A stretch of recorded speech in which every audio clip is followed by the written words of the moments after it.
रामेश्वर जी एक छोटे से शहर में एक सरकारी दफ्तर में क्लर्क थे। एकदम ईमानदार, कर्मठ और उसूलों के पक्के। दफ्तर के बाकी कर्मचारी घूसखोर, लालची किस्म के थे। हर काम के लिए आने वाले से रिश्वत लेते थे। रामेश्वर जी के घर में उनकी पत्नी सुधा और उनके दो पुत्र थे, अविनाश और सौरभ। दोनों पढ़ने में बहुत तेज थे।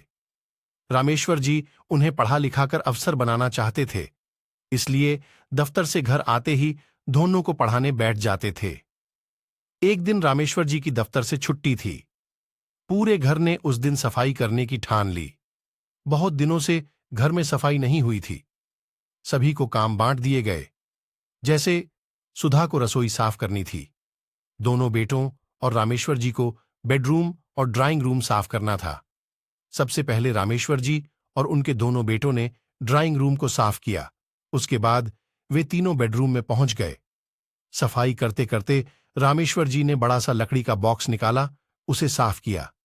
यह देखकर अविनाश ने पूछा, पापा इसमें क्या है?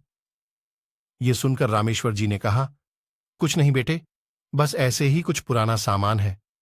तब सौरभ बोला, पापा खोलो ना, इसे हमें भी दिखाओ क्या है इसमें। रामेश्वर जी ने गुस्सा होते हुए कहा, तुम्हें कहा ना कि इसमें पुराना सामान है। जब तुम बड़े हो जाओगे तब तुम्हें यह मिल जाएगा, देखते रहना, अभी नहीं। अविनाश बोला, पापा क्या आपने इसमें कोई खजाना छिपा रखा है? सौरभ ने भी उसकी बात का समर्थन करते हुए कहा, हां पापा, मुझे लगता है आपने हमसे छिपाकर पैसा रख रखा है और हम इतनी गरीबी में जिंदगी गुजार रहे हैं। रामेश्वर जी को गुस्सा तो आ रहा था, लेकिन उन्होंने समझाते हुए कहा, नहीं बेटा, ऐसी बात नहीं है, मैंने तुमसे कुछ नहीं छुपा रखा। वैसे इसमें पैसे नहीं हैं, मेरा यकीन करो। शोर सुनकर सुधा जी रसोई से बाहर आ गईं। अरे क्या हुआ, इतना शोर क्यों मचा रखा है? तब तक दोनों बच्चे गुस्सा होकर बाहर निकल जाते हैं। सुधा जी के पूछने पर रामेश्वर जी उन्हें बक्से के बारे में बताते हैं। सुधा जी, तो आप बक्सा खोलकर दिखा देते। रामेश्वर जी ने समझाते हुए कहा, बच्चों को अपने पिता की बात पर भरोसा होना चाहिए। अब तो ये समझो, ये बक्सा नहीं, तिजोरी है। और खबरदार, जो तुमने इसके बारे में उन दोनों से कोई बात की। दोनों मिलकर सफाई करते हैं। दोनों बच्चे शाम को घर वापस आते हैं। दोनों गुस्सा थे। अगले दिन से जैसे दुनिया ही बदल गई। दोनों कल तक जहां अपने माता पिता की इज्जत करते थे, वहां आज दोनों नफरत करने लगे।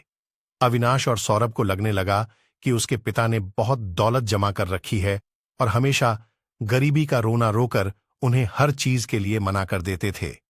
वे बेचारे ये सोचकर कि पापा ईमानदार हैं, रिश्वत नहीं लेते, लेकिन उनके पापा ने तो बहुत पैसा दबाकर रख रखा है। सुबह दोनों स्कूल चले जाते हैं, लेकिन वहां भी उनका पढ़ाई में मन नहीं लगता। इधर रामेश्वर जी भी जब ऑफिस पहुंचते हैं तो उनका काम में मन नहीं लगता। सुधा जी बेमन से घर का काम निपटा रही थीं। पूरे घर का माहौल बदल गया था। दोपहर को दोनों बच्चे घर आते हैं। रास्ते में उन्होंने प्लान बनाया था कि घर जाकर सबसे पहले उस बक्से की चाबी ढूंढेंगे। घर आकर उन्होंने सुधा जी से भी ढंग से बात नहीं की। खाना खाकर अपने कमरे में चले गए। कुछ देर बाद सुधा जी घर का सामान लेने बाजार गईं। उनके जाते ही दोनों ने चाबी ढूंढना शुरू कर दिया। पूरा घर छान मारा, लेकिन उन्हें कहीं भी उस बड़े से ताले की चाबी नहीं मिली। फिर सौरभ ने एक हथौड़ी लेकर ताला तोड़ना शुरू कर दिया, लेकिन पुराने जमाने का ताला था, जो कि बहुत मजबूत था। वह टस से मस न हुआ। दोनों थक हार कर बैठ गए और मम्मी के आने से पहले सब कुछ पहले जैसा कर दिया। शाम को रामेश्वर जी आए। वे बच्चों को पढ़ाने बैठे, लेकिन दोनों ने पढ़ने से मना कर दिया। रामेश्वर जी ने सोचा, बच्चे नाराज हैं, कुछ दिनों में मान जाएंगे। इसी तरह कुछ समय बीत गया, लेकिन दोनों बच्चों का गुस्सा कम होने के बजाय बढ़ता ही जा रहा था। अब वे दोनों नए कपड़ों, खिलौनों के लिए जिद करने लगे। मना करने पर वह अपने माता पिता को उल्टा सीधा सुनाने लगे थे। उनकी नजर में माता पिता की कोई इज्जत नहीं रह गई थी। रामेश्वर जी इस बात से बहुत दुखी थे। एक दिन जब अविनाश और सौरभ सो रहे थे, तब रामेश्वर जी अपनी पत्नी सुधा के साथ घर छोड़कर चले गए। जब दोनों उठे तो देखा मेज पर एक चिट्ठी रखी है। उस पर एक बड़ी सी चाबी रखी थी। सौरभ ने लपक कर चाबी उठा ली। अविनाश बोला, पढ़ जरा चिट्ठी में क्या लिखा है। सौरभ ने पढ़ना शुरू किया।